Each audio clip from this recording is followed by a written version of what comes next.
উজনিৰ পিছত এইবাৰ বানৰ কবলত পৰিছে উত্তৰ অসম চুবুৰীয়া ৰাজ্য অৰুণাচলত হোৱা প্ৰবল বৃষ্টিপাতৰ ফলত ফেনে ফুটুকাৰে বাঢ়িছে এতিয়া ডিকৰাই নদী নদীখনৰ বাঢ়নি পানীয়ে বুঢ়াই পেলাইছে জামুগুৰি ঘাটৰ নদৱা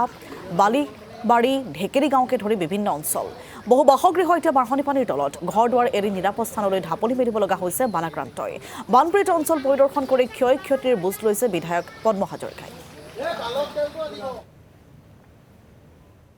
হয় আমাৰ এই ডিগৰাই নদীৰ পানীয়ে আমাৰ ঢেকেৰী গাঁও বালিবৰী নৰোৱা বৰিগাঁও আমাৰ গদাজান অংশত আৰু অলপ এখন গাঁও আছে সেইখন গৰিয়া বিল এই আটাইকেইখন গাঁৱতে আচলতে ডিগৰাই নদীৰ পানীয়ে আমাৰ বাঢ়ি আহি প্ৰতিখন ঘৰত এনেকৈ সোমাই গৈছে আপোনালোকে দেখা পাইছে যে পানীটো এতিয়াও বাঢ়ি আছে যোৱাকালি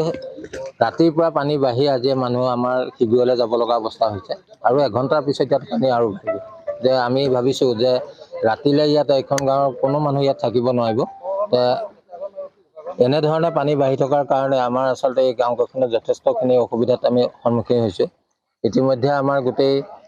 বানপানীৰ সমস্যাটো বিধায়ক মহোদয়ে সেইফালে প্ৰত্যক্ষ কৰি গৈছে অলপ আগতে আৰু তেওঁ দুপৰীয়া